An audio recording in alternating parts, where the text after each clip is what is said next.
Mapagpalang araw mga kataba. Yan, maggagata naman tayo. Tulingan to. Tapos, isang pirasong medium lang na tulingan. Naglagay ako ng konting taba ng baboy sa...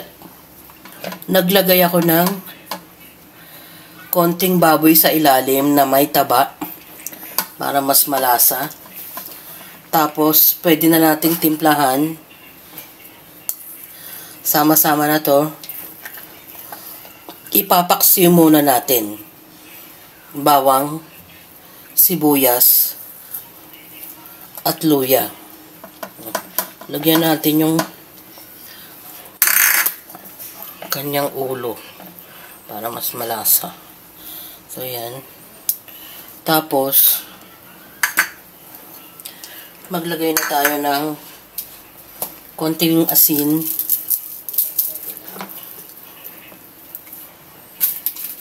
Pampalasa, Ajinomoto, paminta. Dapat marunong ka na magluto na kasi nakikita mo na to Suka,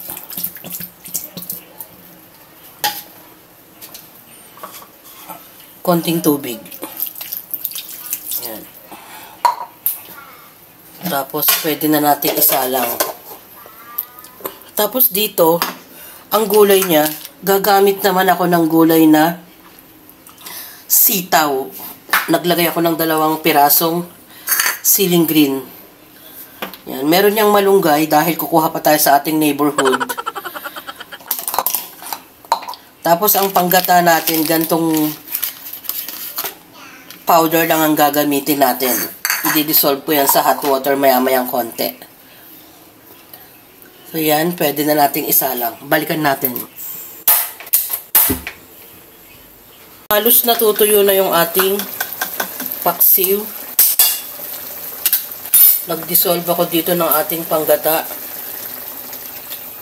Yung powder lang to. Yan. Meron pang namuong konti.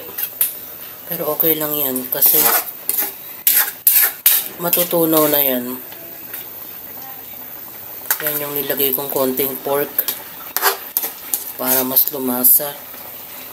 Tapos, isasabay ko na tong ating gulay na sitaw at siling green. Kasi madaling madaling matuyo yung gata.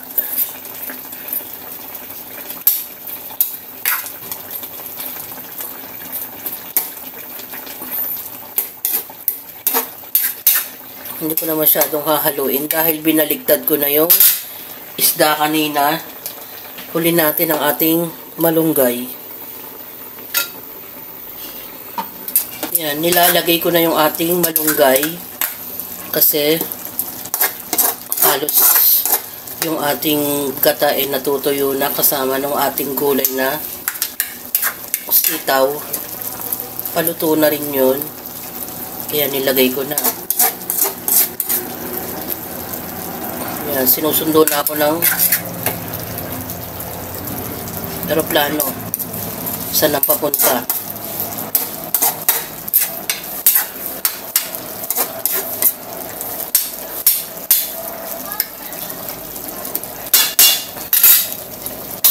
Pwede na natin tikman.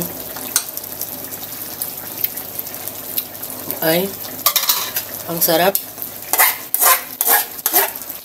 Yan, luto na yan. Kasi yung malunggay natin, hindi naman kailangan ng matagal yan.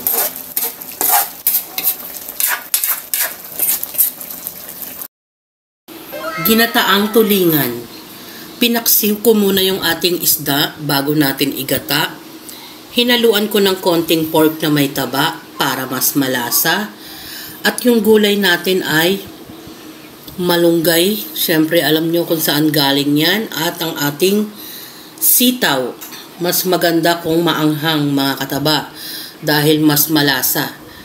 Mga simpleng luto, alam nyo na, dahil ang ating isda ay hindi natin madalas nabibili tulad ng ating tulingan. Enjoy kumain! at maging masaya. Salamat sa panonood! At bye! Ingat mga kataba!